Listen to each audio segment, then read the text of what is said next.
ಮಗನ ಕೋಣೆಗೆ ಹೋಗಲು ಉಷಾಗೆ ಸ್ವಲ್ಪ ಸಂಕೋಚ ಅನ್ನಿಸ್ತು. ಒಳಗೆ ಮಲಗಿರುವ ತನ್ನ ಮಗನಿಗೂ ಅದೇ ಸಂಕೋಚವಿರುತ್ತೆ ಅಂತೇಳಿ ಉಷಾಗ್ ಗೊತ್ತು. ಏನ್ ಮಾಡೋದು, ಹೋಗೋದಕ್ಕೆ ಸಾಧ್ಯ ಇಲ್ವಲ್ಲ. ಒಂದು ಕೈಗೆ ಹಾಗೂ ಒಂದು ಕಾಲಿಗೆ ಪ್ಲಾಸ್ಟರ್ ಹಾಕಿ ಮಲಗಿದ್ದಾನವನು. ಅವನನ್ನ ಆರೈಕೆ ಮಾಡಬೇಕಾದದ್ದು ಅವನ ತಾಯಿಯಾದ ತಾನಲ್ಲದೆ ಇನ್ಯಾರು.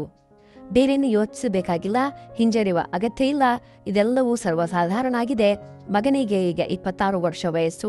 ಈ ವಯಸ್ಸಿನಲ್ಲಿ ಅವನಿಗೆ ತಾಯಿಯ ಸಹಾಯ ಬೇಕಾಗಿದೆ. ಅವನು ತನ್ನ ಮಗ, ತನ್ನ ಮುದ್ದಿನ ಮಗ, ತಾನು ಅವನ ತಾಯಿ, ಇಬ್ಬರಿಗೂ ಆ ಸಂಬಂಧದ ಅರಿವಿದೆ. ನಂತರ ಏನು ತೊಂದರೆ? ಯಾವುದೇ ತೊಂದರೆ ಖಂಡಿತವಾಗಿಯೂ ಇಲ್ಲ. ಆದರೂ ಮನಸ್ಸಿನಲ್ಲಿ ಆತಂಕ ಏಕೆ? ಉಷಾ ತನಗೆ ತಾನೇ ಕೇಳಿಕೊಂಡ್ಲು. ಅದಕ್ಕೆ ಉತ್ತರಿಸಲು ತನಗೆ ಸಾಧ್ಯವಾಗುತ್ತಿಲ್ವಲ್ಲ ಅಂಥೇಳಿ ಗೊಂದಲದಿಂದ ಉಷಾ ಯೋಚನೆ ಮಾಡಿದ್ಲು. ತರಕಾರಿ ಹೆಚ್ಚೋದನ್ನು ನಿಲ್ಲಿಸಿ ಅವಳು ಅಡುಗೆ ಮನೆಯ ಸ್ಲಾಬ್ ಮೇಲೆ 2 ಕೈಗಳನ್ನು ಊರಿ ನಿಂತು ನೆಟ್ಟುಸಿರಿಬಿಟ್ಲು.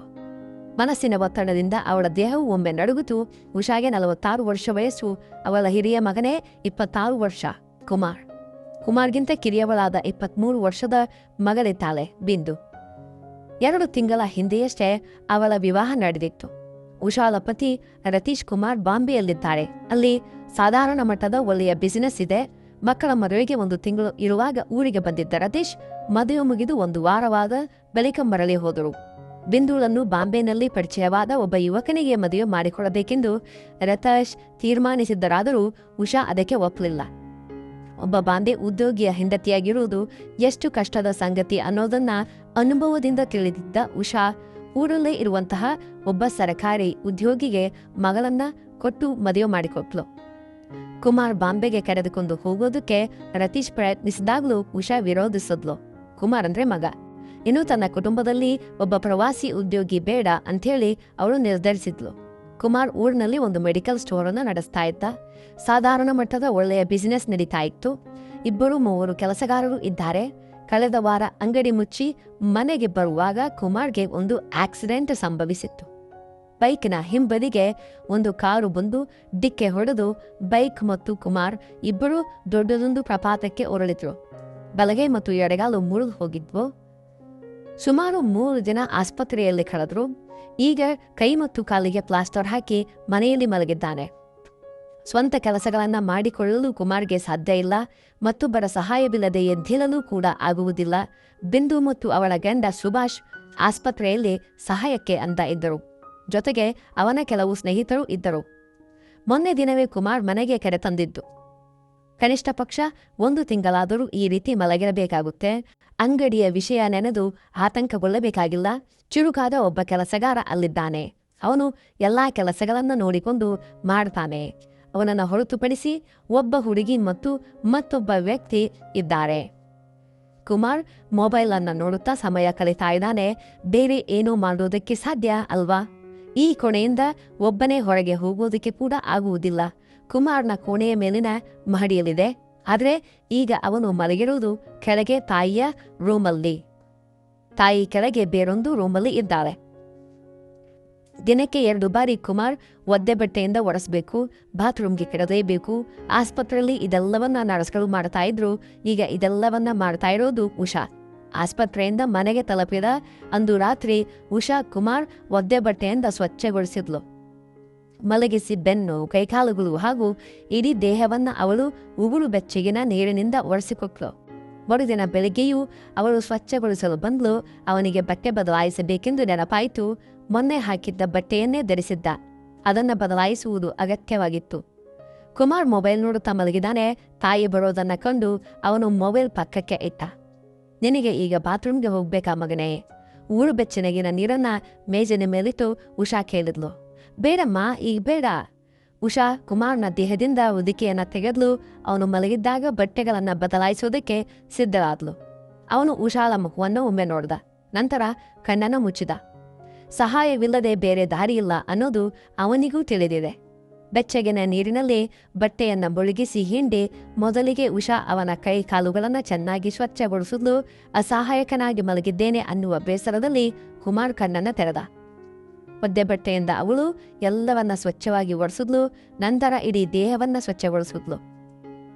ಕಪಾಟಿನಿಂದ ಹೊಸ ಬಟ್ಟೆಗಳನ್ನು ತೆಗೆದು ತಂದ್ಲು. ಪ್ಲಾಸ್ಟರ್ ಹಾಕಿದ ಕಾಲಿಗೆ ನೋವಾಗದಂತೆ ಅತ್ಯಂತ ಜಾಗರೂಕತೆಯಿಂದ ಅವಳಿಗೆ ಬಟ್ಟೆ ತೊಡಿಸಿದ್ಲು. ಪ್ಲಾಸ್ಟರ್ ಹಾಕಿದ ಕಾಲಿನ ಮೂಲಕ ಬಹಳ ಸೂಕ್ಷ್ಮವಾಗಿ ಮೇಲಕ್ಕೆ ಎಳೆದು ಕೊಡುವಾಗ ಉಷಾ ಸ್ವಲ್ಪ ಆತಂಕಗೊಂಡ್ಲು. ಮಗನಿಗೆ ನೋವಾಗದಂತೆ ನೋಡಿಕೊಂಡ್ಲು. ಅವನು ಕಣ್ಣು ಮುಚ್ಚಿಕೊಂಡೇ ಮಲಗಿದಾನೆ, ಬೇರೆ ಮಾರ್ಗವಿಲ್ಲ ಅಂಥೇಳಿ ಉಷಾಗೆ ತಿಳಿದಿದೆ. ಆದರೂ ಅವಳ ಕೈ ಸ್ವಲ್ಪ ನಗಡಗುತ್ತು. ಆ ಕೈಯಿಂದ ಕಷ್ಟಪಟ್ಟು ಅವಳು ಬಟ್ಟೆಯನ್ನು ಸರಿಪಡಿಸಿದ್ಲು. ನಂತರ ಕುಮಾರನ ಮುಖದ ಕಡೆ ನೋಡಿದ್ಲು. ಅವನು ಸುಮ್ಮನೆ ಮಲಗಿದಾನೆ, ಮಗನಿಗೂ ಸ್ವಲ್ಪ ಹಿಂಜರಿಕೆ ಇರಬಹುದು ಅಂತ ಅನ್ನಿಸ್ತು. ಚಹಾ ಬೇಕಾ ಮಗನೇ? ಸಣ್ಣದೊಂದು ಮುಜುಗರವನ್ನು ಮರೆಮಾಚೋದಕ್ಕೆ ಉಷಾ ಕೇಳಿದ್ಲು. ಈಗ ಬೇಡಮ್ಮ ಅಂತ ಕಣ್ಣು ತೆರೆಯದೆ ಕುಮಾರ್ ಹೇಳ್ದ. ಹಾಗಾದ್ರೆ ಮಲ್ಕೋ, ಮೊಬೈಲ್ನಲ್ಲಿ ಜಾಸ್ತಿ ಕಾಲ ಕಳಿಬೇಡ. ಹೊದಿಕೆಯನ್ನು ತೆಗೆದು ಅವನನ್ನು ಹೊಲಿಸಿ ಉಷಾ ಹೊರಗೆ ಹೋದ್ಲು. ಅಂದು ಸಂಜೆ ಒರೆಸುವಾಗೂ ಕೂಡ ಉಷಾ ಅವನ ಬಟ್ಟೆಗಳನ್ನು ಬದಲಾಯಿಸಿ ಬೇರೊಂದನ್ನು ಹಾಕಿದ್ಲು. ಅವನನ್ನು ಸ್ವಚ್ಛಗೊಳಿಸುವಾಗ ಉಷಾಗೆ ಅವನ ಮೇಲೆ ಪ್ರೀತಿ, ಸಹಾನುಭೂತಿ ಉಂಟಾಯಿತು. ಪಾಪ ಮನೆಯಲ್ಲೇ ಮಲಗಿ ಬೇಸರಗೊಂಡಿದ್ದಾನೆ. ಅವನಿಗೆ ಈಗ ಸರಿಯಾದ ಮದುವೆಯ ವಯಸ್ಸಾಗಿದೆ. ಮಗಳ ಮದುವೆಯ ಜೊತೆ ಇವನದ್ದು ಮಾಡಲು ಹೇಳಿದ್ದೆ, ಆದರೆ ಇವನು ಒಪ್ಪಿರಲಿಲ್ಲ. 30 ವರ್ಷವಾಗಲಿ ಮದುವೆಗೆ ಅನ್ನುವ ಹಠದಲ್ಲಿದ್ದಾನೆ. ಈಗ ಅವನಿಗೆ ಕಾಳಜಿ ಮಾಡೋದಕ್ಕೆ ಜೊತೆಗಾರರಿದ್ದರೆ ಚೆನ್ನಾಗಿತ್ತು ಅಂತ ಅನ್ನಿಸ್ತು. ಬೆಳಗ್ಗೆ ತರಕಾರಿ ಹೆಚ್ಚುವಾಗ ಉಷಾ ತಿಳಿಯಾದ ಯಾವುದೋ ಒಂದು ಆತಂಕದಲ್ಲಿದ್ಲು. 2 ಬಾರಿ ಅವಳ ಬೆರಳಿಗೆ ಸಣ್ಣದಾಗಿ ಕತ್ತಿ ತಗಲಿತ್ತು. ಮನಸ್ಸನ್ನು ನಿಯಂತ್ರಿಸಲು ಸಾಧ್ಯವಾಗುತ್ತಿಲ್ಲ ಅಂಥೇಳಿ ಅವಳಿಗೆ ಅನಿಸ್ತು. ಅದಕ್ಕೆ ಕಾರಣವೂ ಅವಳಿಗೆ ತಿಳಿದಿತ್ತು. ಸ್ವಂತ ಮಗನ ಪರಿಸ್ಥಿತಿ ನೋಡಿ ತನ್ನ ಮನಸ್ಸು ಆತಂಕಗೊಳ್ತಾ ಇದೆ ಅನ್ನೋದನ್ನು ಅವಳು ಅರ್ಥ ಮಾಡಿಕೊಂಡ್ಲು. ಇಂದು ಅವನನ್ನು ಸ್ವಚ್ಛಗೊಳಿಸುವ ಸಮಯ ಆಯಿತು. ಮಗನ ಕೊನೆಗೆ ಹೋಗೋದಕ್ಕೆ ಉಷಾಗೆ ಮುಜುಗರವೆನಿಸ್ತು. ಒಳ್ಳೆಯ ಯುವಕ, ತನ್ನ ಮಗ ಸಮುಖ್ಯ ಹಾಗೂ ಆರೋಗ್ಯವಂತ. ಈಗ ಕೈಗೆ ಪ್ಲಾಸ್ಟರ್ ಹಾಕಲಾಗಿದೆ. ಅವನಿಗೆ ಸ್ವತಃ ಯಾವುದೇ ಕೆಲಸ ಮಾಡೋದಕ್ಕೆ ಸಾಧ್ಯ ಇಲ್ಲ. ಇದರಲ್ಲಿ ನಾನೇನು ಮಾಡೋದಕ್ಕೆ ಸಾಧ್ಯ? ಅವನಿಗೆ ಅಂದೇ ಹೇಳಿದ್ದೆ ಒಂದು ಮದುವೆ ಮಾಡಿಕೊಳ್ಳೋದಕ್ಕೆ. ಅದು ಅವನು ಮಾಡಿದ್ರೆ ಇಂದ್ರ ಜೊತೆಗೆ ಒಬ್ಬಾಕೆ ಇರ್ತಾ ಇದ್ಲು. ಅವನಿಗೆ ಬೇಕಾದ ಆರೈಕೆಯನ್ನ ಅವಳು ಮಾಡ್ತಾ ಇದ್ಲು. ಅದೃಷ್ಟವಂತೆಯಾಗಿರ್ತಾಳೆ ತನ್ನ ಸೊಸೆಯಾಗಿ ಬರುವವಳು. ಅವಳನ್ನು ಪಡೆಯುವ ಹುಡುಗಿ ಭಾಗ್ಯವಂತೆ ಅಲ್ಲದೆ ಇನ್ನೇನು? ಆಡಂಬರ ಮತ್ತು ಐಷಾರಾಮಿ ಜೀವನ ಮಾತ್ರ ಒಬ್ಬ ಹೆಣ್ಣನ ಅದೃಷ್ಟವಂತೆ ಮತ್ತು ಸಂತೋಷದಾಯಕವಾಗಿ ಮಾಡುವುದಿಲ್ಲ ಅಂದು ಅನುಭವದಿಂದ ಅರಿತವಳು ನಾನು. ತನಗೆ ಇಂದು ಎಲ್ಲಾ ಸುಖ ಸೌಕರ್ಯಗಳು ಇವೆ. ಸಂತೋಷವಾಗಿ ಜೀವಿಸಲು ಬೇಕಾದಂತಹ ಎಲ್ಲವೂ ಐಷಾರಾಮಿಯಾಗಿ ಇವೆ. ಜೀವನದಲ್ಲಿ ಒಬ್ಬ ಮಗ ಮತ್ತು ಮಗಳಿದ್ದಾರೆ. ಮಗಳಿಗೆ ಸಿಗಬಹುದಾದ ಅತ್ಯಂತ ಒಳ್ಳೆಯ ಗಂಡನನ್ನೇ ಹುಡುಕಿಕೊಟ್ಟಿದ್ದೇನೆ. ಮಗನಿಗೆ ಅವನದೇ ಆದ ಜೀವನೋಪಾಯವಿದೆ. ಅವನು ಒಪ್ಪಿಗೆ ನೀಡುವ ಕ್ಷಣದಲ್ಲಿ ಮದುವೆ ಮಾಡ್ತೇವೆ. ನೋಡಲು ಚೆನ್ನಾಗಿರುವ ಗಂಡ ತನಗೂ ಇದ್ದಾನೆ. ಅವರಿಗೆ ಸ್ವಂತವಾಗಿ ವಿದೇಶದಲ್ಲಿ ಒಳ್ಳೆಯ ಬಿಸಿನೆಸ್ ಕೂಡ ಇದೆ. ಎಲ್ಲದರಿಂದಲೂ ಸಂತೋಷ ಮತ್ತು ನೆಮ್ಮದಿ ತುಂಬಿದ ಜೀವನ. ಆದರೆ ತಾನು ನಿಜವಾಗಿಯೂ ಸಂತುಷ್ಟಳಾಗಿದ್ದೇನೆಯೇ? ಅಲ್ಲ, ಎಂದಿಗೂ ಇಲ್ಲ. ಆತ್ಮೀಯತೆಯ ಕೊರತೆ ಸದಾ ಕಾಡ್ತಾ ಇದೆ. ಇನ್ನು ಸಾಯುವವರೆಗೂ ತಾನು ಹೀಗೇ ಜೀವಿಸಬೇಕೆ? ಪ್ರೀತಿಗಾಗಿ ಹಂಬಲಿಸುವ ಒಂದು ಸಣ್ಣ ಸಸಿ ತನ್ನ ಒಳಗೂ ಇದೆ. ಆದರೆ ಅದಕ್ಕೆ ಪ್ರೀತಿಯ ನೀರುಣಿಸೋದಕ್ಕೆ ಯಾರೂ ಇಲ್ಲ.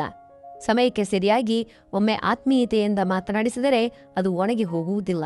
ಪ್ರೀತಿಯಿಂದ ಪೋಷಿಸಿದರೆ ಹೂಗಳು ಅರಳುತ್ತವೆ. ಆದರೆ ತನಗೆ ಆ ಸೌಭಾಗ್ಯ ಇಲ್ಲದಂತಾಯಿತು.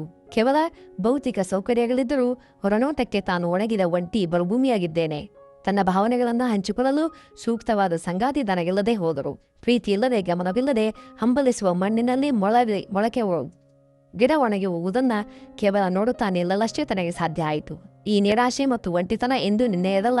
17ನೇ ವಯಸ್ಸಿನಲ್ಲಿ ಗಂಡನ ಮನೆಗೆ ಬಂದ ಅಂದು ಪ್ರಾರಂಭವಾದ ನಿರಾಶೆಯಿಂದ ಗಂಡ ಸ್ನೇಹಮಯಿಯಾಗಿದ್ದರೂ, ಪ್ರೀತಿಯನ್ನ ತೋರಿಸಿದರೂ, ತನಗೆ ಬೇಕಾದ ಭೌತಿಕ ಆಸೆಗಳನ್ನು ಈಡೇರಿಸಿದರೂ ಭಾವನಾತ್ಮಕ ಬಾಂಧವ್ಯದ ಕೊರತೆ ಇತ್ತು. ಗಂಡನಿಗೆ ಸಂಸಾರ ಮತ್ತು ಸಂಬಂಧಗಳು ಕೇವಲ ಒಂದು ಕರ್ತವ್ಯದಂತೆ ಇದ್ದವು.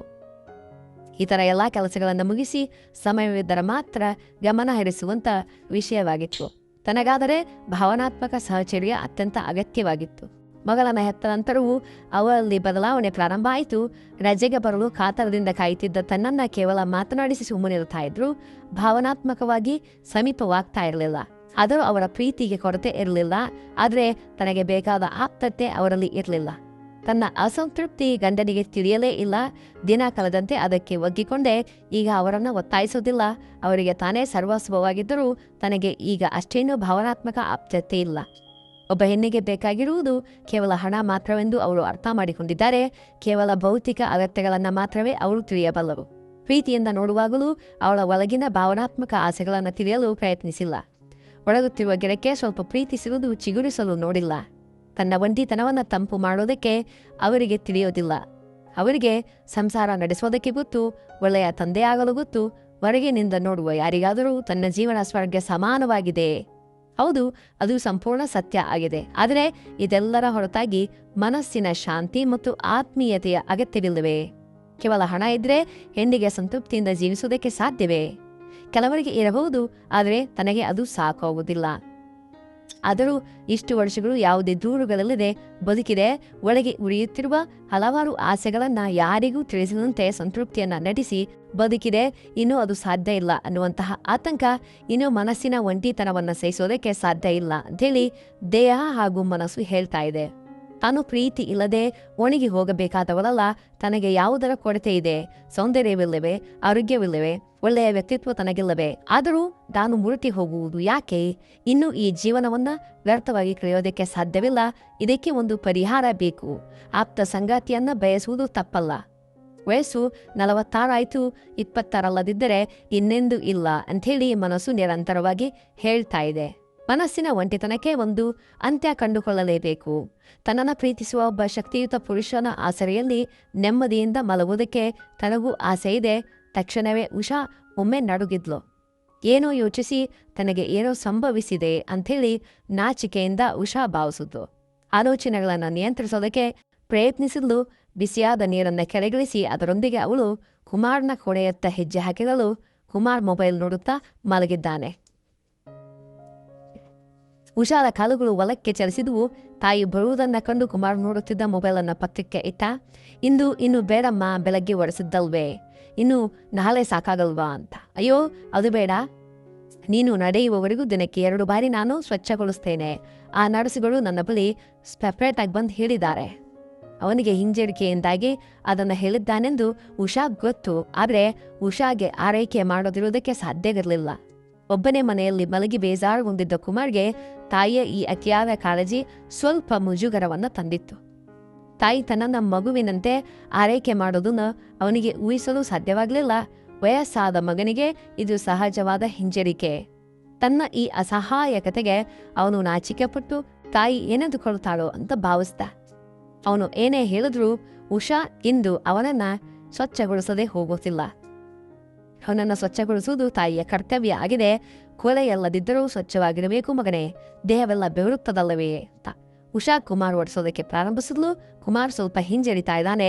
ಪ್ಲಾಸ್ಟರ್ ಹಾಕಿ ಮಲಗಿರುವ ಅವನ ಮುಜುಗರವನ್ನ ಲೆಕ್ಕಿಸದೆ ಉಷಾ ತನ್ನ ಆರೈಕೆಯನ್ನ ಮುಂದುವರಿಸಿದ್ಲು. ಈ ಕತೆ ನಿಮಗೆ ಇಷ್ಟ ಆಗಿದ್ರೆ ದಯವಿಟ್ಟು ನಮ್ಮ ಚಾನಲನ್ನು ಸಬ್ಸ್ಕ್ರೈಬ್ ಮಾಡಿ. ಹಾಗೆ ಮುಂದಿನ ಭಾಗ ತುಂಬ ರೊಮ್ಯಾಂಟಿಕ್ ಆಗಿದೆ, ಭಾಗ 2 ಅಂತ ಕಮೆಂಟ್ ಮಾಡಿ. ಹೊಸ ಕಥೆಯನ್ನ ಮಿಸ್ ಮಾಡ್ಕೊಳ್ಳೇಬೇಡಿ. ಇನ್ನೊಂದು ಕಥೆಯೊಂದಿಗೆ ಭೇಟಿಯಾಗೋಣ. ಧನ್ಯವಾದಗಳು. ಶುಭ ದಿನ.